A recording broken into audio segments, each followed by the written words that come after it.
사도신경으로 주님 앞에 신앙 고백하고요, 하나님 앞에 예배하도록 하겠습니다. 나는 전능하신 아버지 하나님 천지의 창조주를 믿습니다. 나는 그의 유일하신 아들 우리 주 예수 그리스도를 믿습니다. 그는 성령으로 잉태되어 동정녀 마리에게서 나시고 본디어 빌라도에게 고난을 받아 십자가에 못 박혀 죽으시고 장사된 지 사흘 만에 죽은 자 가운데서 다시 살아나셨으며 하늘에 오르시어 전능하신 아버지 하나님 우편에 앉아 계시다가 거기로부터 살아있는 자와 죽은 자를 심판하러 오십니다. 나는 성령을 믿으며 거룩한 공교회와 성도의 교제와 죄를 용서받는 것과 몸의 부활과 영생을 믿습니다. 아멘. 안녕하세요. 저희 이번 주 찬양 나를 지으신 주님과 동감하시네 준비했는데요. 네, 다 같이 찬양하면서 예배 시작드리겠습니다.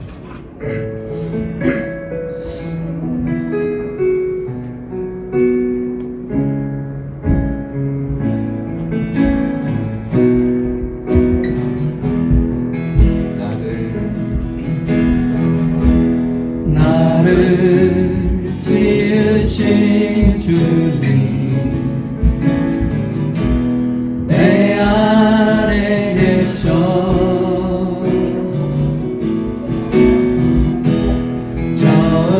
처음부터 내 삶은 그의 손에 있었죠. 나를 지으신 주님 나를 지으신 주님 내 안에 계셔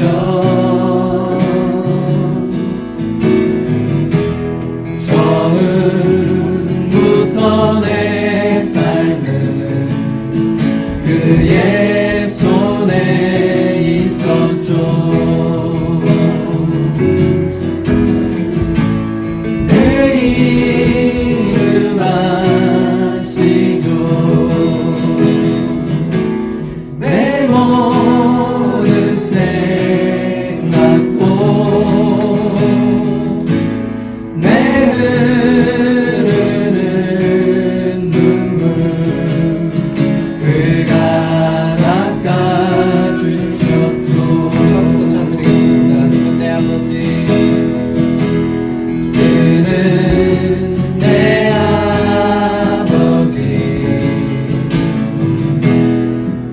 그의 소유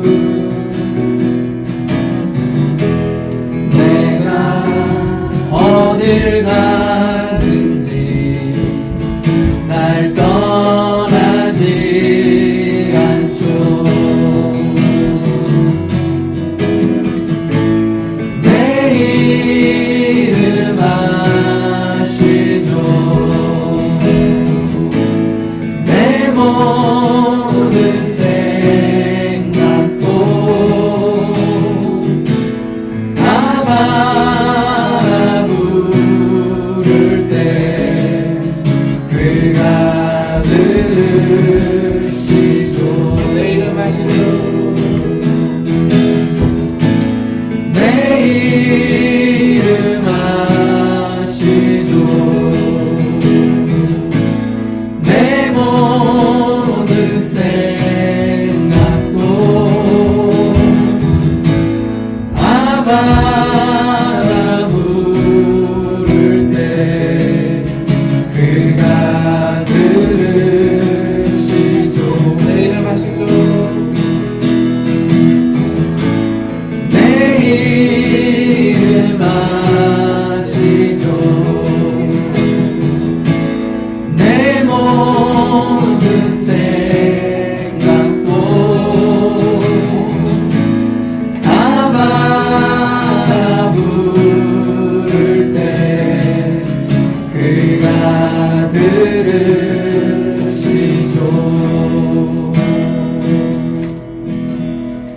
아멘.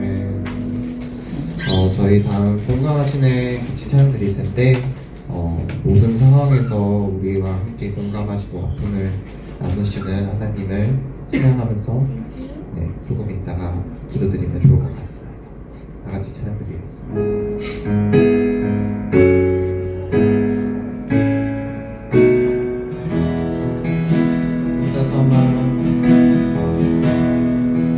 혼자서만 세상을 사는 듯이 주가 멀어 보이기만 할 때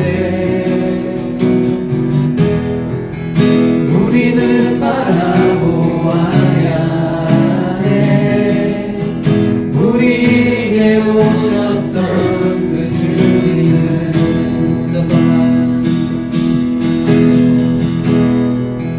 혼자서만 세상을 사는 듯이 주가 멀어 보이기만 할 때 우리는 바라보아야 해. 우리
저희들이 더욱더 하나님과의 관계를 확고히 정립할 수 있도록 마음을 가다듬고 정성을 모아 말씀 앞에 깨어있는 한 해가 되길 원합니다. 성령님 도와주시옵소서.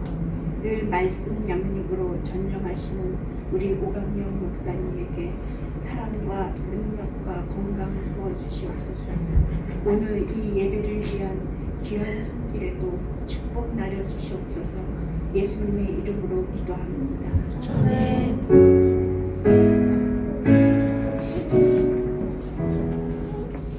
시편 90편 12절 말씀을 오늘은 김준원 학생이 나와서 읽어주실 텐데요. 우리 다 같이 일어나셔서 말씀 읽도록 하겠습니다.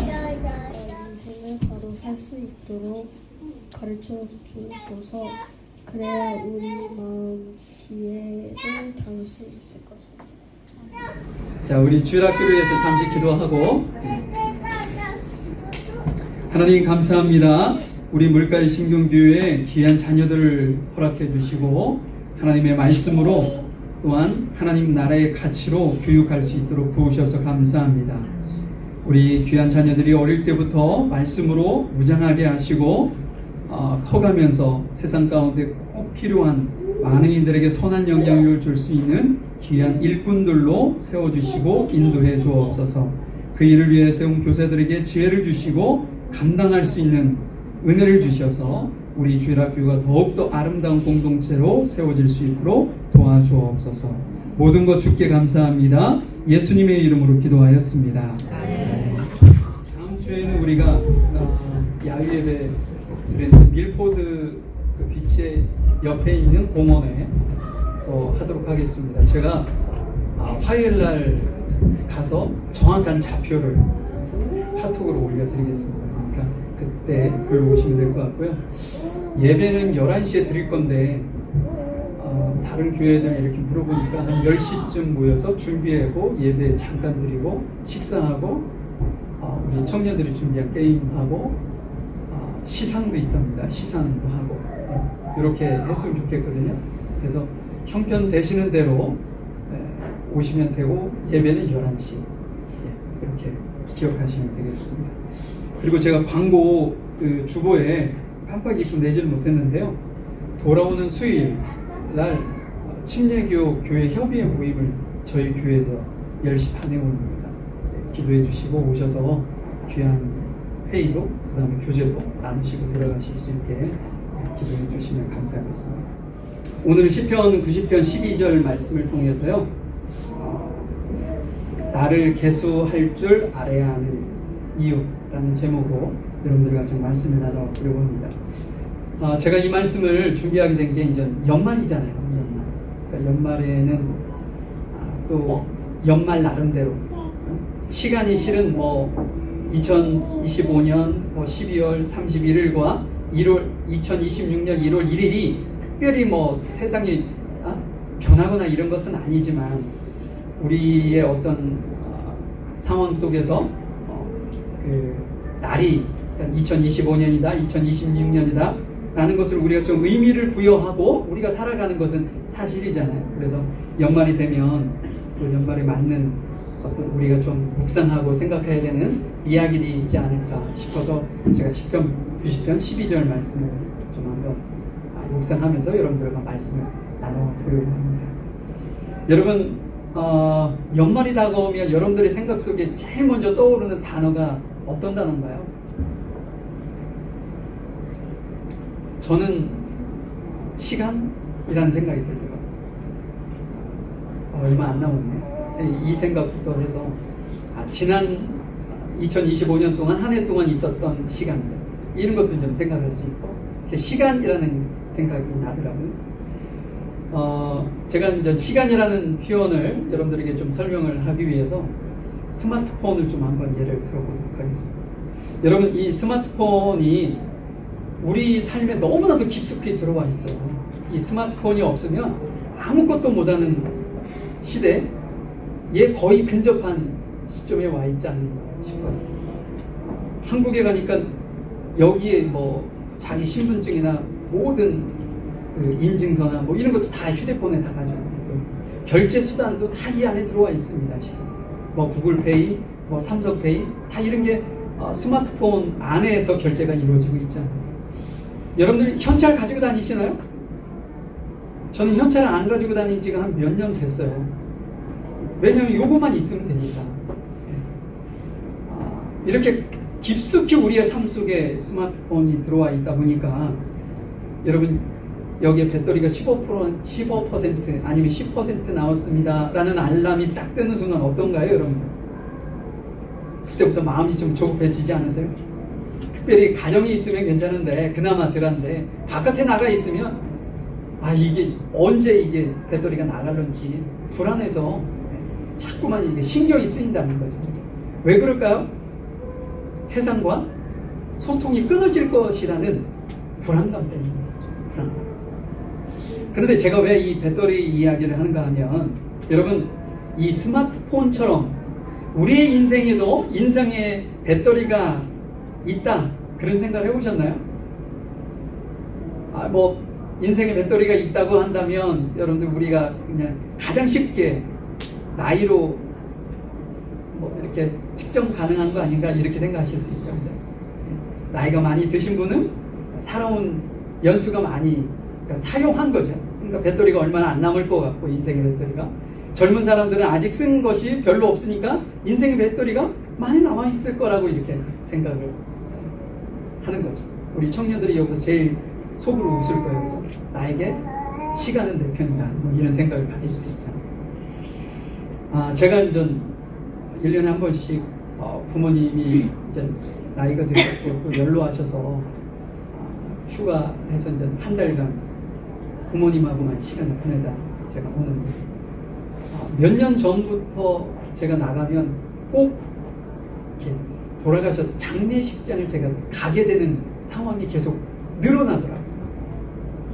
예전에는 그런 게 없었거든요. 그만큼 저도 이제 나이가 이제 어느 정도 들었고 제가 나이가 들었다는 것은 결과적으로 부모님들이 나이가 많이 깊다는 이야기를 하는 겁니다.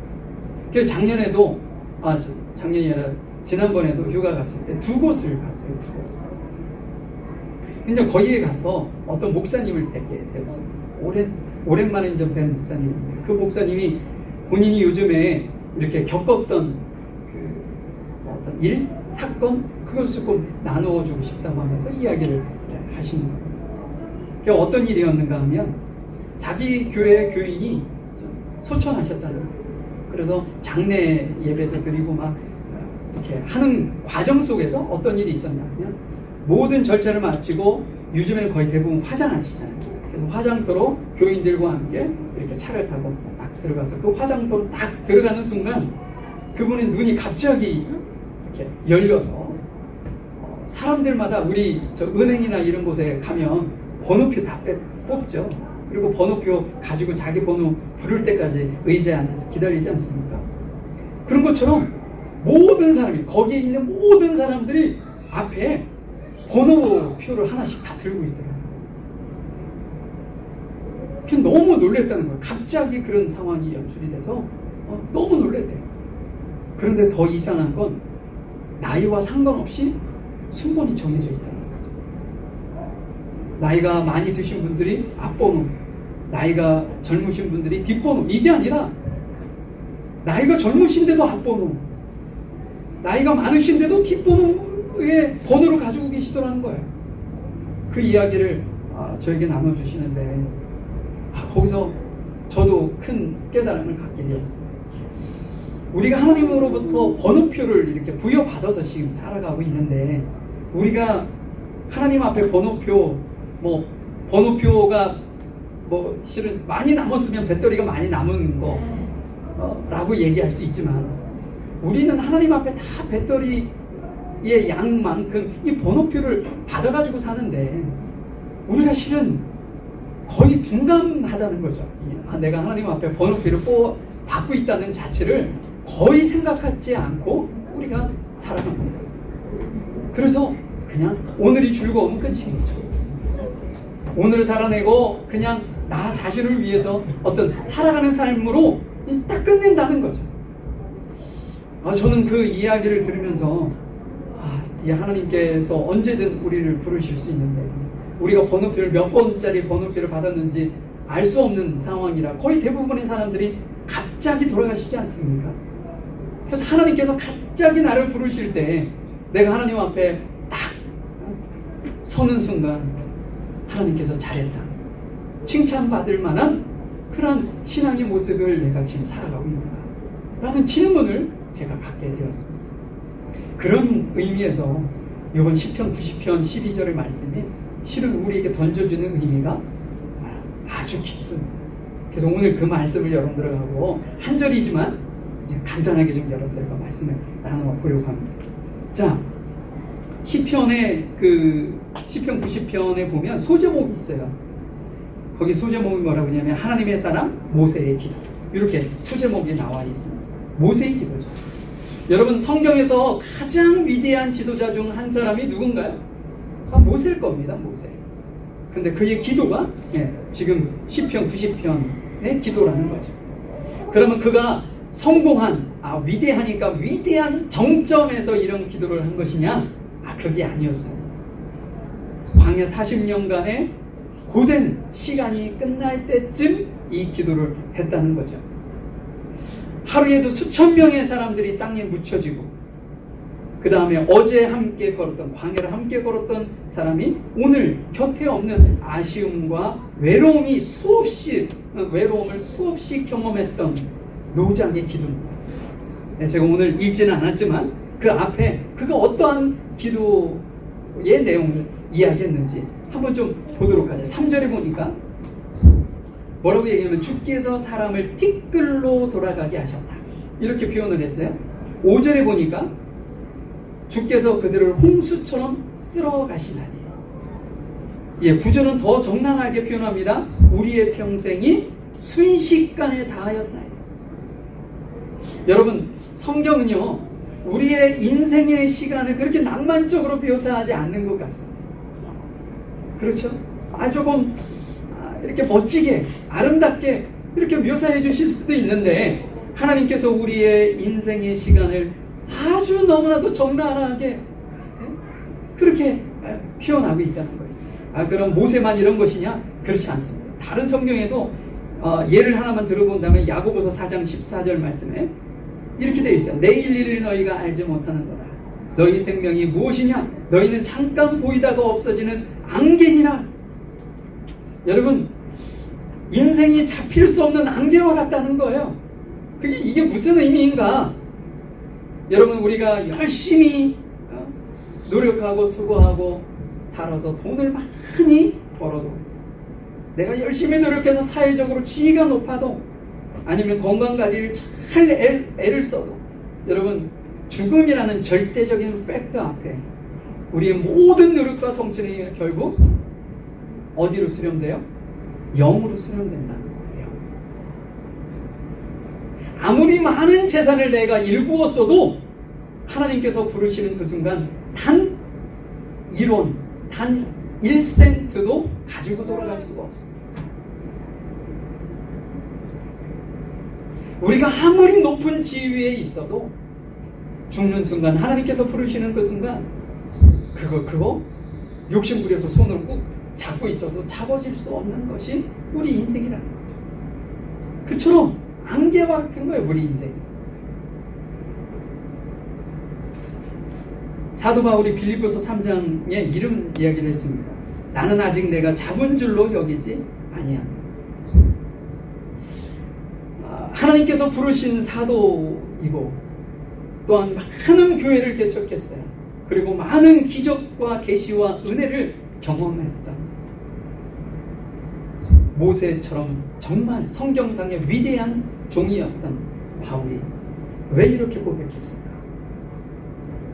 구원의 확신이 없어서 이렇게 고백했을까요? 그게 아닐 겁니다. 여기서 이 바울이 얘기하는 것은 뭐냐면요, 우리가 신앙생활하고 우리가 믿는다 하는 것은 내가 천국에 도착했다는 선언이 아니라는 거예요. 내가 예수님을 믿어서 구원받았어, 이 이야기를 하기 위해서 우리가 예수님을 믿고 신앙생활하는 것이 아니라는 거죠. 사도 바울이 생각하는 내가 하나님을 믿고 신앙생활하는 모습은 뭐냐? 하나님을 향한, 하나님 나라를 향한 방향성을 제시해 주는 거예요. 방향성. 우리가 어디를 바라보고 살아야 되느냐? 우리가 세상을 바라보고 살아야 되느냐? 아니면 하나님의 나라를 바라보고 살아야 하느냐? 이 이야기를 지금 우리에게 해주는 거죠. 그래서 자신은 주님이 부르신 그 표대를 향하여 날마다 달려간다. 제가 너무 우울한 이야기만 했나요? 오늘 이런 어떤 인생이 허무하고 안개와 같고 언제 하나님께서 부르실지 모르는 삶을 살아가고 있고 이렇게 조금 어찌 보면 우울한 그러한 순간에 이 모세의 이 기도문이 정말 위대한 기도문이라는 것을 우리에게 말씀해 주고 있다는 거예요. 자, 한번 볼까요? 자, 12절 말씀 보면 우리에게 우리 날 계수함을 가르치사 지혜로운 마음을 얻게 하시고 우리에게 우리 날 계수함을 가르치사 지혜로운 마음을 얻게 하소서. 여러분, 모세가 하나님 앞에 오래 사는 법을 기도하지 않았던 것 같아요. 인생이 짧다는 것, 허무하다는 것을 탄식하는 기도도 하지 않았습니다. 시간을 멈춰달라고 기도하지도 않았고 젊음을 돌려달라고 하나님 앞에 때를 쓰지도 않았습니다. 도리어 뭐라고 얘기했는가 하면 날 계수함을 가르쳐 달라고 기도했습니다. 이 말을 다른 말로 한다면 제대로 사는 법을 좀 가르쳐 달라고 기도합니다. 왜냐? 나를 계수함을 통해서 얻어지는 게 뭐예요? 지혜로운 마음을 얻게 된다는 거죠. 내가 내 나를 계수하면 계수할수록 하나님께서 주시는 지혜의 마음을 내가 얻게 되기 때문에 계수하라는 거죠. 여기서 계수하다는 단어가 매우 중요한데 이 단어는 무슨 뜻이냐면 하나, 둘, 셋, 넷, 다섯 이런 그래서 내 나이가 제가 지금 54입니다. 54. 전혀 그렇게 안 보이죠? 예, 동의를 안 하시네요. 예, 하나, 둘, 셋, 넷 이 계수하는 이 숫자 세는 의미가 아니고요. 그 의미도 담겨져 있죠. 그러나 그 히브리서에 이 단어가 담고 있는 뜻이 있습니다. 그 담고 있는 뜻이 무엇인가? 가치 있게 분배한다는 뜻이에요.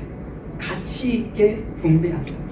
혹은 의미를 부여한다. 혹은 가치를 평가한다는 뜻입니다. 다시 말해서 오늘 지금 이 모세가 이렇게 하나님 제가 나를 계수할 수 있도록 가르쳐 주십시오 라고 기도하는 그 기도의 목적은 제 나이가 지금 몇 년을 살아왔습니다 이 이야기를 하고 싶은 것이 아니라 오늘 하루를 얼마나 가치 있게 분배할 수 있는지를 가르쳐 달라고, 어떻게 하면 가치 있게 분배할 수 있는지, 또한 어떻게 하면 의미 부여를 하고 살아갈 수 있는지 가르쳐 달라고, 얼마나 가치 있게 살아갈 수 있는 방법을 가르쳐 달라고 주님 앞에 기도했던 거죠. 그러면 어떤 일이 벌어지는가? 지혜의 마음을 얻게 됩니다. 여러분, 주기도문을 보시면 마가복음 6장 11절 말씀을 보면 오늘 우리에게 일용할 양식을 주시고 라는 말씀이 있어요. 우리에게 뭐를 줘요? 일용할 양식. 근데 제가 실은 이 말씀을 제가 엄청 좋아하는 말씀이거든요. 근데 여러분 이 단어 중에, 이 문장 중에 여러분들이 가장 눈에 탁 들어오는 단어는 뭐였나요? 뭐 제가 질문을 해도 답을 안 하실 거니까, 그죠? 어떤 분들은 일용할 양식에 주목하시는 분이 계실 수 있어요. 어떤 이는요, 우리라는 단어에 이렇게 집중하실 수 있어요. 저는 실은 일용할 양식도 양식이지만 우리라는 단어에 제가 지금까지 이렇게 집중해 왔어요. 이 말씀을 이해할 때 키워드가 우리구나 라는 생각을 했어요. 왜 그런 생각을 했냐면, 내가 실은 우리 기독교인들이 너무나도 인색하게 자기만을 위해서 살아갈 수 있거든요. 근데 하나님께서 야, 너의 일용할 양식을 위해서 기도하지 말고 우리의 일용할 양식을 위해서 기도하라 하셨던 것이 내 주변의 이웃들을 살펴보라고, 나만 이기적인 신앙을 생활하지 말라고 하시는 것이 아니었던가? 라고 이 말씀을 지금까지 이렇게 무게를 두고 이해를 해왔어요. 근데 오늘 말씀을 묵상하면서 이 단어가 바뀌었습니다. 그 말씀도 매우 중요하지만 어떤 단어로 바뀌었냐면 오늘이라는 단어로 바뀌었어요. 하나님께서 우리 인생 전체를 한 번에, 그냥 한 방에 이렇게 책임져 주실 수 있는 분이시죠. 우리 하나님. 그죠? 근데 하나님께서 한 방에 책임져 주시지 않으시고 하루씩 나눠서 주시는 것이 얼마나 제게 은혜가 되었는지.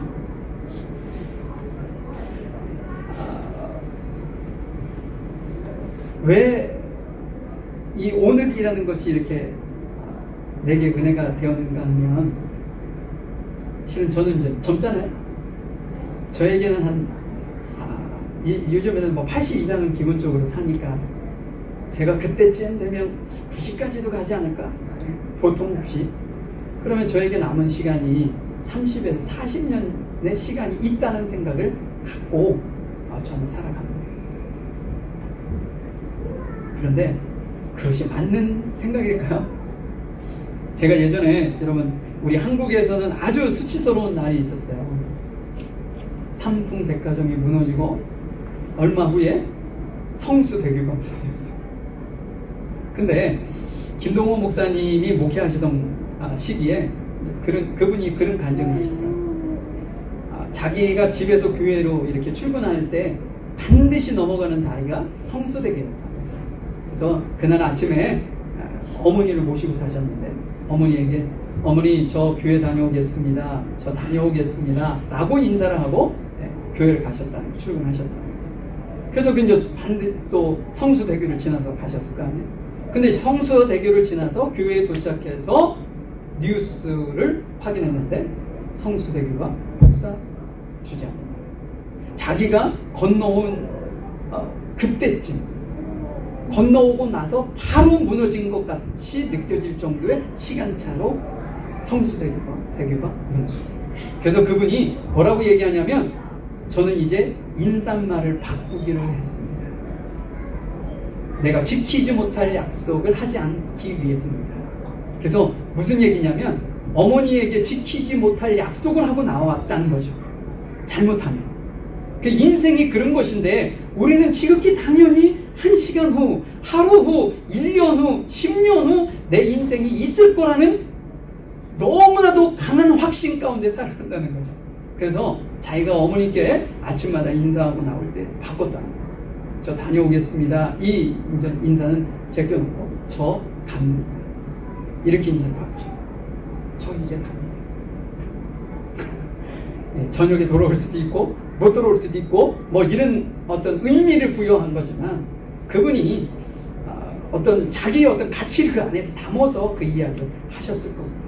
근데 여러분, 오늘 지금 제가 여러분들 앞에서 설교하는 이 시간만큼은 하나님께서 제게 주신 시간이라 확신할 수 있죠. 그런데 이 시간 말고 이거보다 조금 더 지난 이후에 하나님께서 제게 그 시간을 허락해 주셨다, 내 시간이다, 장담할 수 있나요? 장담할 수 없는 삶을 우리는 살아가고 있는 거예요. 그래서 지금 하나님께서 오늘 우리에게 일용할 양식을 달라고 하는 것이 너무나도 지극히 당연한 거죠. 내일에 일용할 양식이 아니라 오늘로 충분하다는 겁니다. 실은 우리 사람들만 거의 대부분 그렇게 살아요. 근데 여러분, 그 다람쥐 아시죠? 다람쥐가 이렇게 도토리나 아니면 밤이나 이런 것을 저장하잖아요. 그죠?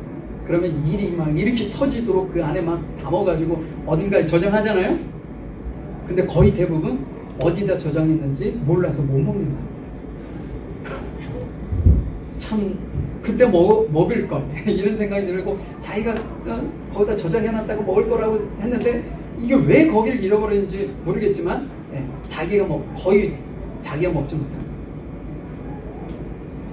근데 우리는 사람들은 실은 통장도 있고 뭐 건물도 있고 자산을 이렇게 증식을 해놓죠. 그죠? 어딘가에 쟁여놓는 겁니다. 우리 사람만이 할 수 있는 거예요. 사자, 그 엄청난 그 사자가 어디에다 이 울타리를 해놓고, 예? 양이나 그런 애들을 거기다 가둬놓고서 그때 꺼내서 먹던가요? 아닙니다. 그날 나가서 그날 먹을 것을 구해서 먹지.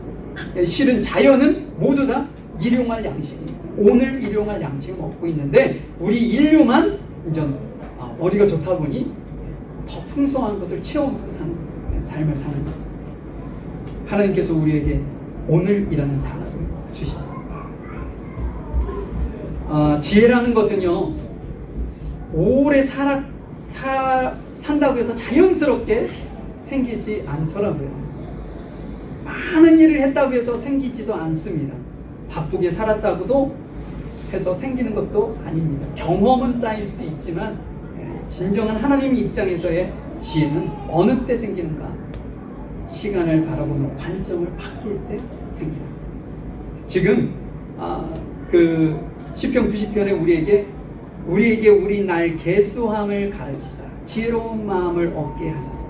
이게 실은 예수님께서 하셨던 그 말씀을 우리에게 해주는 거예요.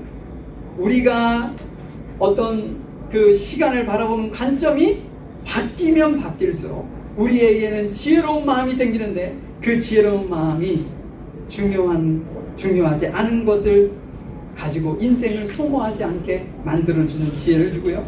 오늘 선택이 영원한 선택인지를 확인하게 만들고요. 성공보다 의미를 더 찾게 만들어주고요. 바쁨보다 순종을 더 하도록 우리를 이끌어간다. 이것이 지혜. 여러분, 세상은 죽음을 잊으라 얘기합니다. 인생을 즐기라고 얘기합니다. 하나님은요, 죽음을 기억하라고 얘기하십니다. 그리고 시간이 너희들에게 무한히 있는 것이 아니라 유한한 것이다. 배터리가 어느 순간 딱 방전이 되는 순간 나에게 와야 합니다. 내 앞에서 가부간의 심판이 있을 것이다 라고 얘기하시는 것이 하나님이시죠.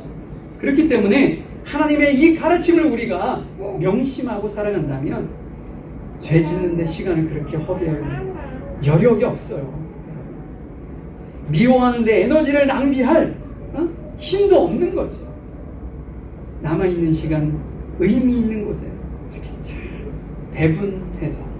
배분해서 살아가야 하나님께서 우리에게 주시는 남은 은혜이고 축복이라는 거죠. 저는 실은 제가 어느 때는 벌써 50이 됐네, 이런 생각을 했어요. 제가 실은 대학교 졸업을 하고서 군대를 갔거든요.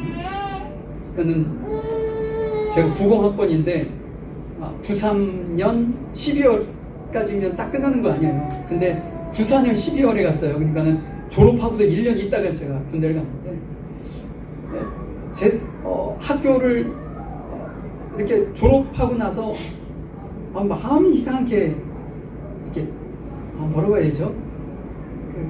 20대 초와 20대 중반의 그 어떤 보이지 않는 그곳에서 내 마음이 요동하는 느낌이 있었어요. 그래서 제 친구가 차를 가지고 있었는데 대전에 저희 학교가 있었거든요.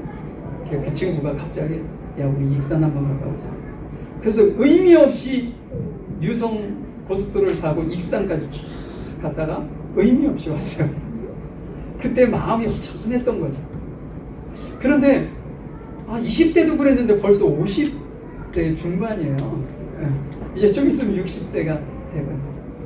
그래서 한번 제가 생각해봤죠. 내가 나이가 이렇게 든 것에 대한 내 마음은 어떤가. 근데 제가 나이가 드는 것이 그렇게 나쁘지 않더라고요. 젊어서 할 수 있는 것도 참 많고, 뭐 젊으면 이렇게 탱탱한, 이렇게 옛날 저 결혼할 때 사진을 보니까 아주 뭐 탱탱했더라고요, 여기가. 그것도 참 좋고 그렇지만, 가능성도 있기 때문에 좋지만, 저는 나이가 들면서 너무나도 좋습니다. 제가 젊었을 때 결혼하고서 집사람하고 많이 싸웠거든요. 근데 그때 싸운 일을 생각해 보니까 싸울 일도 아닌데 싸웠어요. 근데 지금은요, 싸울 일이 거의 없어요. 이게 마음이 나이가 들다 보니까 전체적인 것을 보게 되더라고요. 저게 무슨 의미가 있다고 저거 가지고 싸우나 이런 생각이 들고. 여러분, 지금 우리에게 나이를 계수해보라고 하셨던 그 주님의 진정한 목적은 우리 안에 지혜의 마음을 갖고 하나님께서 어떻게 우리에게 원하시는 삶을 살까를 이 모세가 주님 앞에 구했던 거죠. 자, 그러면 간단하게 우리가 나를 계수하는, 어떻게 우리가 우리의 나를 계수하며 살아갈 수 있을까? 간단하게 두 가지만 여러분들에게 말씀드립니다. 첫 번째는 우리가 나를 계수한다는 그 의미 속에 우리가 담겨야 될 것은 뭐냐면 우선순위를 정하라는 거죠. 우선순위. 여러분, 여러분들의 시간 가계부, 그러니까 여러분들 가계부 쓰시잖아요, 그죠? 근데 그 가계부를 딱 열어놓는데 시간 가계부도 있을 거예요. 내가 시간을 어디에 많이 썼는지. 그 시간 가계부를 딱 열었을 때 여러분들이 어디에 많은 시간을, 어디에 의미를 많이 부여하고 사셨는지가 보여지는 거죠. 여러분, 영원한 것, 영원히 남을 것에 여러분들이 투자하고 사셨나요? 아니면 곧 후에 다 없어질 것에 여러분들의 시간을 태우셨나요? 한번 여러분들에게 스스로에게 물어보시라고. 그래서 우선순위를 정한다는 그 의미예요. 여러분, 사랑하는 마음이라든지 복음을 전하는 삶이라든지 영혼을 살리는 그 일에 내가 얼마만큼 하나님 앞에 헌신하며 우선순위를 정했고 살았는가 한번 좀 물어보시라는 거죠. 아니, 그렇다고 해서 여러분들의 삶을 내려놓으라는 게 아니라 여러분들의 삶을 열심히 살면서 그 안에 우선순위로 내가 먼저 뭘 할까 고민하라는 거죠. 두 번째는 오늘이라는 선물을 사시라는 거예요. 오늘. 아까도 제가 말씀드렸던 것처럼 나는 나중에 은퇴하면, 나중에 여유가 좀 생기면 하나님을 위해서 좀 열심히 헌신도 하고 봉사도 하고 살아야지, 뭐 이런 마음을 여러분들 가실 수 있는데, 실은 그 마음보다 이 초대교회 수도사들 중에 이런 인사말로 아침을 시작했다고 합니다. 메멘토 모리. 메멘토 모리. 이거 무슨 말인지 모르시죠? 알 수가 없죠. 이게 우리 말이 아니니까. 그래도 한번 따라해 보실래요? 메멘토 모리. 네. 집사님, 다물지 말고 입을 벌려서 하세요. 메멘토 모리. 예, 이게 무슨 뜻인지 아세요? 너는 죽을 존재임을 기억하라. 이 의미래요. 메멘토 모리. 그래서 수도사들이 일어나가지고 맨 아침에 만나자마자 악수하면서 메멘토 모리, 메멘토 모리, 메멘토 모리. 너는 죽을 존재임을 기억해. 그 다른 사람도 나한테 야, 너도 죽을 존재임을 기억해. 막 이렇게 얘기한 거지. 내가 죽을 존재라는 사실을 기억했을 때 삶이 바뀔 수 있다는 것을 그들이 알았던 겁니다. 여러분, 제가 1시간 후에 하나님께서 저를 부르실 거라는 사인을 받았어요. 그 사인은 절대로 바뀔 수가 없다. 그래서 제가 확신한다. 그러면 제가 지금부터 남은 1시간을 어떻게 살겠어요? 그냥 허비할 수 있겠어요? 없죠. 정말 내 삶에 가장 의미 있다는 그 의미 있는 그 시간을 보낼 겁니다. 그래서 이 수도사들이 아침에 일어나서 그렇게 얘기합니다. 메멘토. 여러분, 하나님은 과거의 하나님이시기도 하지만 미래의 하나님이시기도 하지만 더 중요한 것은 지금 현재의 하나님이시라는 것을 잊지 마시길 바랍니다. 그래서 오늘이 지나가기 전에 누군가를 용서해 보세요. 오늘이 지나가기 전에 누군가에게 감사를 좀 표현해 보세요. 오늘 누군가에게 위로의 말을 하시고, 오늘이 지나기 전에 나를 사랑한다고 고백해 보시겠습니다. 오늘이 지나기 전에, 늦기 전에. 자, 말씀을 좀 마무리해 보도록 하겠습니다. 우리가 우리의 나를 잘 계수하게 되면 어떤 일이 벌어질까? 모세의 기도문에서 한번 찾아봤습니다. 14절 말씀을 볼까? 아침에 주의 인자하심이 우리를 만족하게 하사 우리를 일생 동안 즐겁고 기쁘게 하소서. 좀 전까지는 야 우리 인생은 아무것도 아니야 막 이런 어떤 그 부정적인 우울한 이야기를 하다가 그가 12절에 이 고백을 한 이후에 어떤 고백을 한가요? 우리를 일생 동안에 즐겁고 기쁘게 전혀 반대의 고백을 지금 하고 있는 거예요. 17절의 말씀은 뭐라고 얘기하고 있냐면 우리 손이 행한 일을 경고하게 해달라고 했어요. 우리가 행한 일을 경고하게 해달라고. 우리가 쫙 해놓고서 딱 들어오고 딱 돌아봤는데 우르르 무너지는 우리의 삶의 열매가 그런 거가 되는 것이 아니라 우리의 손이 닿고 우리의 노력이 닿고 우리의 눈빛이 다 있는 모든 내가 거쳐간 모든 것이 정말 하나님이 보시기에 경고하리만큼 경고하게 되어 있기를 경고하게 되기를 하나님 앞에 기도합니다. 우리 모든 우리 성도님들의 인생에 이런 놀라운 은혜와 축복이 있었으면 좋겠습니다.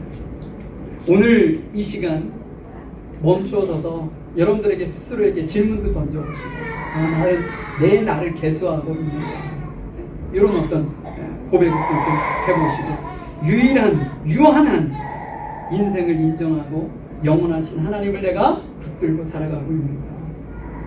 그때 사라지는 시간이 아니라 쌓이는 은혜가 우리의 삶 속에 충만히 넘치기를 주님 앞에 간절히 소망하면서 오늘 본문 12절 말씀을 다시 한번 읽고 말씀을 좀 마무리하죠.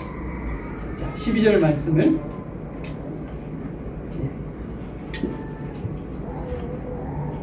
같이 읽어볼까요? 시작. 우리에게 우리 날 개수함을 가르치사 지혜로운 마음을 얻게 하소서. 아멘. 연말에 여러분들에게 놀라운 하나님께서 주시는 놀라운 은혜와 축복이 함께하기를 소망합니다. 우리 잠시 기도할까요?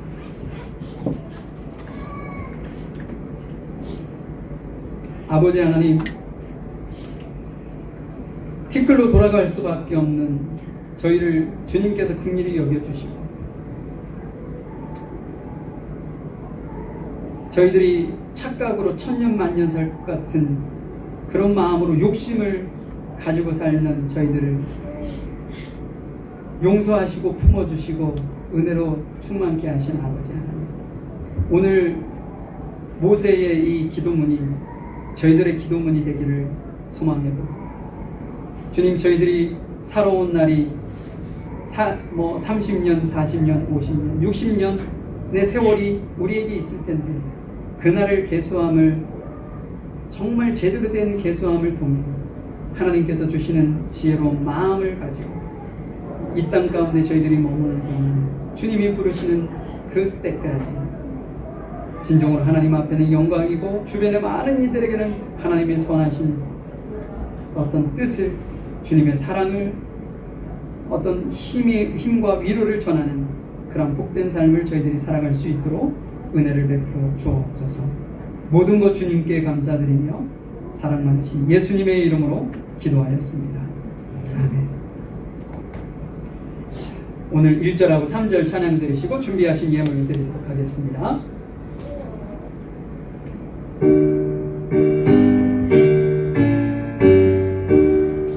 내게 있는 모든 것을 아낌없이 드리네. 사랑하고 의지하며 주만 따라 살리라. 주께 드리네. 주께 드리네. 사랑하는 구주 앞에